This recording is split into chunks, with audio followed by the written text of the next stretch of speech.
নমস্কার বন্ধুরা, দেখুন আজ আমি রান্না করেছি কাতলা মাছ দিয়ে রান্না করেছি। একটু আলু দিয়েছি আর রান্না করেছি মুসুরির ডাল। আর এই মুসুরির ডালটা কী দিয়ে করেছি বলুন তো?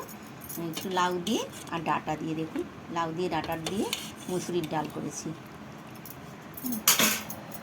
হচ্ছে এটা শাপলা, একটু পেঁয়াজ সম্বার দিয়ে কালো জিরা শুকনো লঙ্কা দিয়ে দেখুন শাপলা করেছি, শাপলা। আর এটা না ওই কাতলা মাছই একটু নানা রকম সবজি দিয়ে আমার ছেলে খেতে চেয়েছে। আর ছোটোবেলায় না করে দিতাম, ওরা খেতে খুব ভালোবাসতো এভাবে। একটু কাঁচা লঙ্কা দিয়ে দেখুন সাদা সাদা করে একটু তরকারি করে দিয়েছি।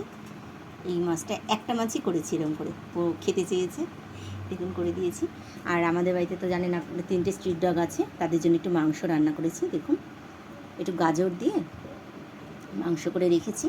আর এটা কি বলুন তো, এটা হচ্ছে মরলা মাছের, একদম ছোটো যে কাচকি মাছটা আছে না, মরলা না কাচকি মাছের চচ্চড়ি। দেখুন আলু বেগুন ডাঁটা দিয়ে পেঁয়াজ দিয়ে তরকারি করেছি, কাঁচা লঙ্কা দিয়ে দেখুন চচ্চড়ি করেছি দেখুন। তাহলে রান্নাটা যদি আমার একটু ভালো লেগে থাকে, লাইক করবেন, সাবস্ক্রাইব করবেন, কমেন্ট করবেন আর আমার পাশে থাকবেন। টাটা।